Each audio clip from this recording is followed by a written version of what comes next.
ഡോക്ടർമാരുടേത് മാത്രമെന്ന് ഉറപ്പിച്ച് പറയാനാകില്ല ഈ പിഴവുകൾ. 2 കൈയും 2 കാലും ഒരു മനസ്സുമേ ഉള്ളൂ ഓരോ ഡോക്ടർക്കും. എണ്ണമറ്റ രോഗികൾക്ക് ഒരേ സമയം ചികിത്സ നൽകേണ്ടി വരുമ്പോൾ പരിമിതികളുണ്ട് ഡോക്ടർമാർക്കും എന്നത് നമ്മൾ ഓർക്കണം. കേരളത്തിലെ ചികിത്സാരംഗത്തെ ചില പരിമിതികൾ കൂടി നമ്മൾ അറിയണം.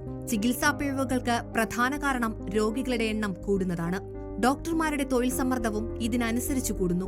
16 സർജറി ഒരു ദിവസം ചെയ്ത ഡോക്ടർക്കാണ് നിർഭാഗ്യവശാൽ ശ്രദ്ധക്കുറവും പിഴവും പറ്റിയത്.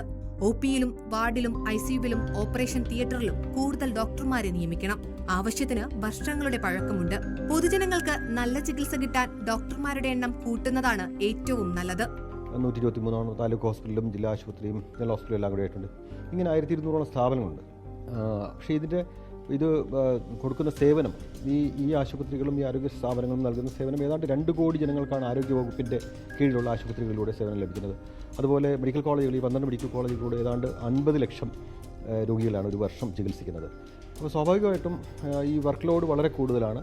അതിന് ആനുപാതികമായിട്ടുള്ള ഡോക്ടർമാരും ജീവനക്കാരും ഇല്ല എന്നുള്ളതാണ് യാഥാർത്ഥ്യം. 1960കളിലെ രോഗി ഡോക്ടർ അനുപാതമാണ് ഇപ്പോഴും കേരളത്തിലുള്ളത്. ആ അനുപാതത്തിലും എത്രയോ കൂടുതലാണ് രോഗികളുടെ എണ്ണം. ആർദ്രം പോലുള്ള പദ്ധതികൾ വന്നപ്പോൾ സ്ഥിതി കുറച്ചൊക്കെ മെച്ചപ്പെട്ടു. എന്നാലും തികയുന്നില്ല ഡോക്ടർമാരുടെ വൈദഗ്ധ്യം. സർക്കാരാണ് ഇതിന് ഉത്തരം പറയേണ്ടത്. എന്നാൽ ശ്രദ്ധക്കുറവ് കൊണ്ട് മാത്രം രോഗിയുടെ ജീവിതം ഇല്ലാതായി പോകുന്നതിന് ഡോക്ടർ തന്നെ ഉത്തരം പറയണം. ഇതൊന്നും ഇല്ലാത്ത പേഷ്യൻ്റ് ക്രൗഡ് ഇല്ലാത്ത സ്ഥലങ്ങളിലും ഇങ്ങനെയൊക്കെ സംഭവിക്കാറുണ്ട്. ഈ മെഡിക്കൽ എറർ ഇപ്പം ഫലപ്രദമായിട്ടുള്ള ചികിത്സ നൽകുന്ന ഏതൊരു സംവിധാനമാണെങ്കിലും അവിടെ പിഴവുകൾ സംഭവിക്കാനുള്ള സാധ്യതയുണ്ട്. അത് ചികിത്സ മാത്രമല്ല, ഏത് രംഗത്താണെങ്കിലും ഉണ്ടാവാൻ സാധ്യത. പക്ഷേ ആ പിഴവ് പരമാവധി കുറയ്ക്കുക എന്നുള്ളതാണ് ഒന്ന്. ഇപ്പം സർജിക്കൽ എറേഴ്സ് എന്നൊക്കെ പറയുമ്പോൾ അതിൽ ഡോക്ടർ, സർജൻ എന്ന് പറയുന്നത് ഒരു റോളും ഒരു വ്യക്തി മാത്രമാണ്. അതിൽ ബാക്കിയുള്ള അസിസ്റ്റ് ചെയ്യുന്ന ഒരുപാട് പേരുണ്ട്, ജൂനിയേഴ്സ് ആയിട്ടുള്ളവരുണ്ട്. ഒരു വലിയൊരു ടീം ചെയ്യേണ്ട കാര്യം.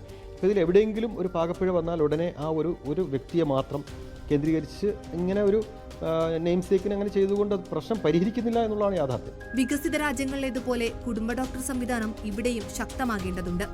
രോഗി ഡോക്ടർ ആശയവിനിമയം നന്നായി നടന്നാൽ പ്രശ്നങ്ങളിൽ പകുതി പരിഹരിക്കാം.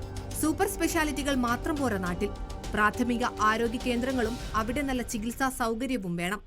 News desk reporter.